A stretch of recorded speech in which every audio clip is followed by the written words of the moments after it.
Here's the situation. I've decided to purchase the luxury car from you, Tiffany. An ordinary individual doesn't need it. My parents have been thinking about getting a new car, and since marrying Peter, I've noticed a change in him. He seems more self-centered. He's been coveting the upscale car that my parents gifted to me, and frankly, I'm fed up with it. My name is Tiffany. I'm 28 years old. I met Peter during my college years, and we've been married for 3 years now. Peter is charming, outgoing, and easily the center of attention in any room, completely opposite from me. I've always been more reserved, the quiet type who kept a small circle of friends. Our relationship began with casual conversations after class that grew into study sessions, and before long, he asked me out. His interest in me was so unexpected that I could hardly believe it. I said yes immediately, and from there, our relationship took off. What drew me to Peter was his energy, his charisma, the way he seemed to carry people along with him. He made me feel noticed in a world where I often felt invisible. But at the same time, I always knew he could have easily chosen someone else, someone prettier, more social, more confident. Once, I even asked him directly why he had picked me out of all the women around him. His reaction was telling. He looked surprised, almost offended, before answering bluntly, "I feel comfortable with you." That was it. No passion, no romance, just comfort. His answer stung, but before I could dig deeper, he pulled out his phone and distracted himself. Not wanting to upset him, I let it go. I smiled weakly, apologized for asking, and carried the doubt silently in my heart. Years passed, and we slipped into routine. After graduation, I found a steady job while Peter chased his dream of becoming a professor. He worked part-time and pursued graduate school, but his contribution at home was minimal. When I suggested that he could help more with expenses, he immediately snapped back. "Didn't you say you'd handle the bills, Tiffany? You knew I'd be busy with grad school." I fell silent. As always, he sighed, almost as if my concerns were a burden. Then, with practiced ease, he changed the subject. "Anyway, I need $1,000 for a research trip. Can you lend it to me? I'll pay you back later." But later never came. These requests became constant. I wanted to believe in him, to support him, yet I couldn't ignore how he was drifting away. Nights grew lonelier. I would sit alone at the dinner table, staring at cold plates of food, waiting for a husband who rarely came home. When he did, he acted as though nothing was wrong. He would smile, compliment my cooking, and suggest spontaneous outings as though the distance between us didn't exist. I clung to those brief, happy moments, convincing myself they meant something, that maybe, just maybe, we were still the couple I once believed we were. But deep down, the truth gnawed at me. I was lonely, I was afraid, and worst of all, I was starting to feel invisible even in my own marriage. I couldn't confide in anyone. My parents adored Peter, and I didn't want to shatter their image of my perfect marriage. Still, they must have noticed my absence. When I finally visited them after weeks of silence, my dad insisted I stay for dinner. My mom prepared a feast, welcoming me like I'd been away for years instead of weeks. Their quiet warmth made my chest ache. During dinner, my dad mentioned Aunt Lori. Just hearing her name brought back memories. She had always been the spirited one in our family, full of life, never afraid to speak her mind. Before Peter, she had been my confidant, the person I turned to when I needed guidance. My dad suggested I reconnect, and I promised I would. True to my word, I met Lori a few days later at a cafe. She was as elegant and vibrant as I remembered, sipping tea with effortless poise. She noticed immediately how much I'd let myself go, gently reminding me that marriage wasn't the end of self-care, but the beginning of a new journey. "You should always feel confident, Tiffany," she said softly. "Your happiness matters, too." Her words unlocked something in me. For the first time in years, I admitted my doubts aloud. I told her about Peter, his indifference, his demands, the loneliness that swallowed me daily. Lori listened without judgment, her expression serious yet kind. "I suppose you haven't told your parents," she said knowingly. I shook my head. "I can't. They'd want me to move back home, and I want to believe I can handle this. I need to prove I'm strong enough to stand on my own." Lori reached across the table, her hand warm on mine. "Then I'll respect that. But Tiffany, promise me this, if you ever truly need help, you'll call me first. No matter what, I'll be there." Her reassurance lingered with me. It gave me courage, even if I didn't act on it immediately. A few weeks later, my parents surprised me again. When I visited, I spotted a sleek SUV parked in their driveway. My excitement bubbled over. Dad, did you buy a new car? Can I drive it? I teased, eyes gleaming. But my mom leaned close and whispered, "This car is for you, Tiffany. Your father and I wanted you to have it." I was stunned. My dad explained that he'd noticed how hard I'd been working and how strained I seemed lately. They wanted to give me something that would make life easier, something that reminded me I always had a home to return to. When I slid the key into my palm and pressed the button, the SUV's lights blinked in acknowledgement. For a moment, I felt free, independent, safe. But that feeling shattered almost instantly. "What's with the car?"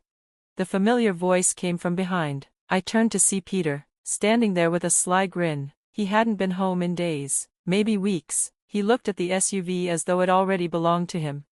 "Ah, I see," he smirked. "A gift from your parents, right?" Something inside me snapped. For too long, I had been quiet, too afraid of upsetting him, too eager to avoid conflict. But standing there, with the key still in my hand and the SUV gleaming beside me, I realized I was done. "Peter," I said, my voice shaking but steady, "do you even care anymore? Do you care about me at all?" The question hung in the air, heavier than anything I had ever asked him before. I managed to say it, my voice trembling but firm, gathering the last of my courage. For once, I refused to stay silent. But Peter, he didn't hesitate, he didn't soften, he dropped a bombshell that shattered whatever fragile hope I had left. "Are you just realizing now? Did you really think I loved you all this time? It's ridiculous how hopeful you are." His mocking laughter cut through the air like shards of glass. Each sound lodged itself in my chest, sharp and unrelenting. I felt the blood drain from my face, something inside me snapped, and before I knew it, I was shouting, louder than I had ever spoken to him in all our years together. "Then why did you marry me?" Peter's face didn't flinch. His expression was one of cold amusement, as though this entire confrontation were some performance for his entertainment. "Wow," he sneered, "you're really going to be that cold about it?" Cold? My hands shook, not from fear anymore, but from fury. "So marrying me was just a meal ticket for you, huh? And now you want the car too, because you think it's wasted on me? That's just perfect." The words I spat out trembled, but they were laced with raw truth. For the first time, I wasn't swallowing my hurt to keep the peace. Peter didn't even blink. His indifference was chilling. "You know what? We're getting divorced. Without me, you'll never find another man. Think about it." And with that, he turned on his heel and left, not even sparing me a final glance. His silhouette grew smaller with every step, until the door slammed shut behind him.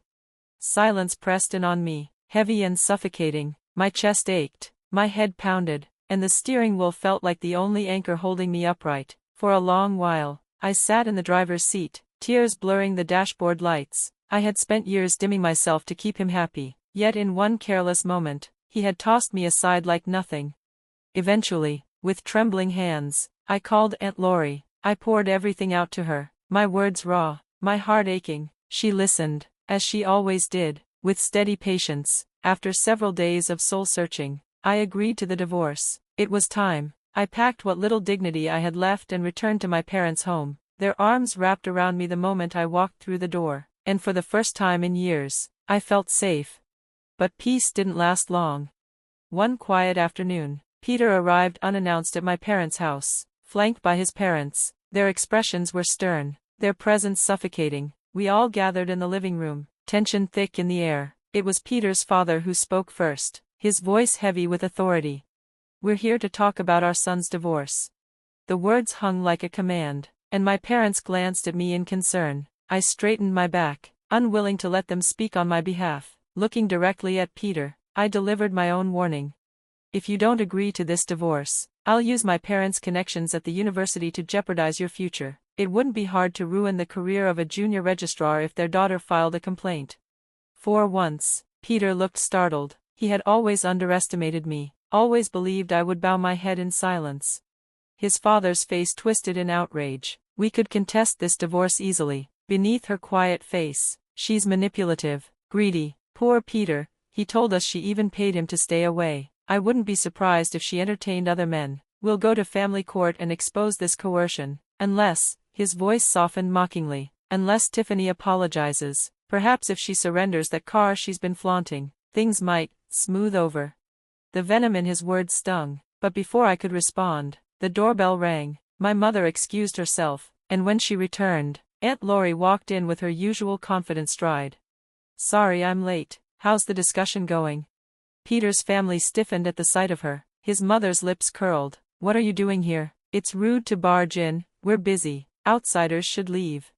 "No need to be so harsh," Lori said smoothly, her eyes glinting with purpose. "I've heard about Peter's divorce." "How would you know?" his mother snapped. "My brother told me, and I wouldn't miss such an important moment for my niece." Lori's smile sharpened, "Though, by the look of things, I came just in time." "You're probably here for money," someone muttered.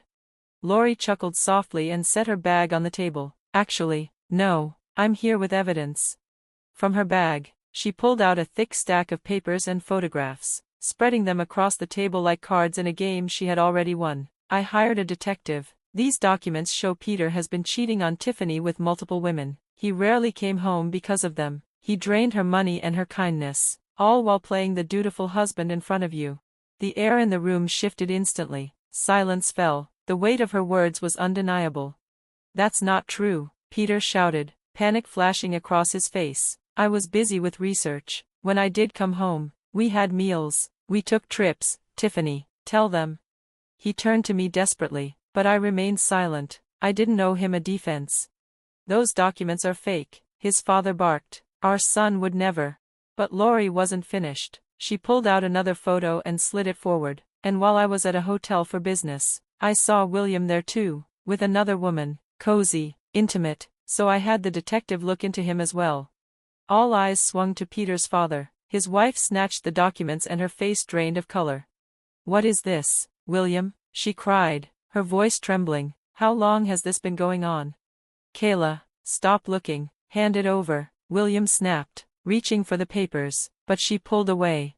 Her eyes filled with tears as the truth stared back at her in glossy photographs. "You've been cheating on me, all this time. That car you wanted so badly, it wasn't for us, was it? It was for her."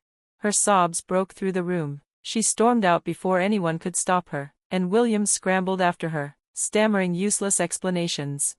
"Hey, wait, what about me?" Peter shouted, torn between chasing them and defending himself. He stumbled out after them, leaving behind a house filled with stunned silence. Only Aunt Lori remained calm. She turned to me, her expression softening as she gave me a sly wink.